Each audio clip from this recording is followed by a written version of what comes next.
Now, I am so incredibly excited to welcome our next guest here at CRE Unplugged at Blueprint, who is Daniel Fenton. Daniel is head of the AI platform at JLL. Daniel, thank you so much for joining me in the morning. We're so excited to have you. Thanks for having me. Awesome. So, Daniel, you are head of the AI platform at JLL. I believe historically you led JLL GPT or GPT, so to speak. Tell our listeners a little bit about what that is and what that means for JLL. Sure.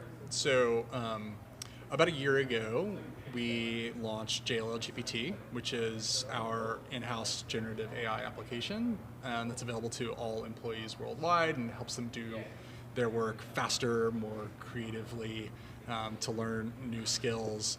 And since then, we've been expanding the platform, both with tools for all employees, like a plugin to Microsoft Outlook that helps people write more clear, more engaging, more grammatical emails, but also we've been infusing AI into our different products and services throughout our business lines. And so the AI platform at JLL is in the middle of all that. Brilliant. So about 5 or 6 years ago, JLL came out and made a very bold statement that it is now going to be considered a technology company and not a real estate brokerage. Tell us a little bit about what led that decision and how that's gone, so to speak, for the last 5 years for JLL and what that means for JLL today. I would say we are a technology company and a real estate brokerage. We're still very much a real estate brokerage and a partner to corporations to manage and operate their real estate all over the world. That is our core business. But when we said this, it was definitely bold and it was aspirational. We knew that technology was going to be key to how real estate services were delivered, and we made a commitment to kind of changing the way that we operated from having an IT department with occasional innovation that's mostly focused on productivity software and contracting to an organization that curates a best-in-breed portfolio of technology, whether that means building it or buying it or whatnot. And since then, we've created JLL Technologies, we've recruited from Silicon Valley and the tech industry broadly and brought in a whole new generation of talent that can build great and unique products that help our business, help our employees and our clients. What has the role of JLL's culture played in that? JLL is a very innovative and entrepreneurial culture. And it's a culture where if you provide something of value, people will try it, but if it's not valuable, they won't. And especially in our transactional businesses, you can't make brokers who are very well optimized for doing what their clients need and doing what they need to do to build business. You can't make them use technology. You can't drive adoption by fiat. And so our culture, the technology group, had to kind of understand that transaction teams are our customers. Don't look at them as employees. Look at them as our customers and think about their journeys and their pain points and what they value and deliver for them. And so it's putting them first and putting the employees first and the end users first in service of the corporate goals, but not like corporate goal driven on down. So I used to be head of customer success, onboarding and implementation for a prop tech company. And when working for the end users, change management is hard. It is not easy, especially within our industry.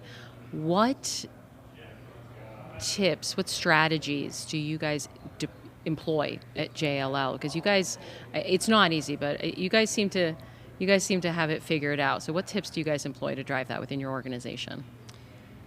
Figured out is a stretch, but figuring it out, definitely investing a lot in it. I would say for like the AI team, change management is a kind of a principle in all of the conversations that we're having about what we're going to do next. And so we're thinking through the training, the engagement, the communication strategies as we plan out what we're going to build. because we know that this technology, like most technologies, but especially this one, has no use without people putting their hands on it and people really understanding it, and it's brand new. And so I think that if the technology didn't change at all we did was focus on change management and training, we would have years and years of runway to get full advantage. And so we believe this, which means we invest in change management. In past roles I've worked in, whenever there's money available, it's like, let's hire another engineer. That's a different conversation now. I think, let's consider hiring a trainer. Right. Let's hire a technical writer, because we know that education is so critical to success. Absolutely. So I know ChatGPT 01 came out last week. Have you had a chance to play around with it, take a look at it? I have, yeah. Thoughts? 01 is really interesting. I definitely think they could have called it GPT-5. Really? Yeah. It's a step change, unlike what we've seen over the last, year. For the last year, everyone was expecting GPT-5, and they had GPT 4.0 and different flavors of that, and they were incrementally better, but not, able to tackle like really thorny problems like understanding contracts that have many layers of clauses that apply to whatever the question at hand is, like a lease. Leases are so complicated. Correct. Where you can have dates that are implicit 3 levels deep, referring to other dates and things like that. And you had to work really hard to make the AI work on those. And 01 just kind of bakes all of that in. I think the other thing that it does that's really interesting is that it bakes in some of the techniques that people were using to get the most out of LLMs. Such as something called chain of thought prompting, where you tell the model to think step by step and you give it examples of how to do that. A very small percentage of people who are using these things could take advantage of that because almost no one knows that it exists. And so they really built that right into the model. And so it just makes it a lot more capable, and it, to some degree, levels the playing field. On the other hand, I think it's been really tough for people to figure out what it's good at, because most people actually don't have the use cases Correct. that they need it for. And so this thing isn't better, but when you do, you very quickly see it can do things that it previously failed on before. So that's what I've seen in testing, and really excited to be building on it. Wonderful. And you are speaking here at Blueprint, correct? Tell us a little bit about your panel, what it is about, and who will be joining you. Yeah, so panel in a few hours is with the head of our Spark PropTech Fund, Raj Singh, moderating, and then Minna Song, who's the CEO of Elise AI, which is an awesome company that helps with the whole customer journey in leasing, and one of our Spark portfolio companies.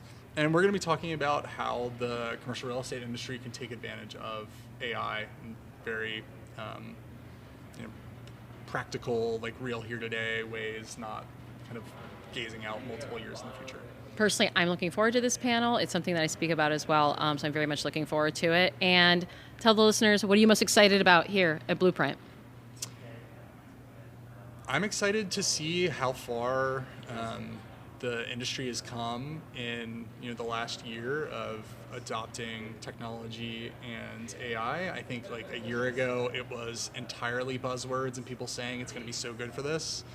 And this year, from what I've seen already so far, it's really practical use cases and patterns emerging, and stories about value, and some that we hadn't thought about yet. So I'm really excited to hear those. I think it's going to be so useful for me and what it can bring back to JLL. Excellent. Well, thank you so much for joining us this morning, Daniel. Daniel Fenton, head of the AI platform at JLL. Thank you, Daniel. Thank you. Thank you so much. It's a pleasure. Awesome.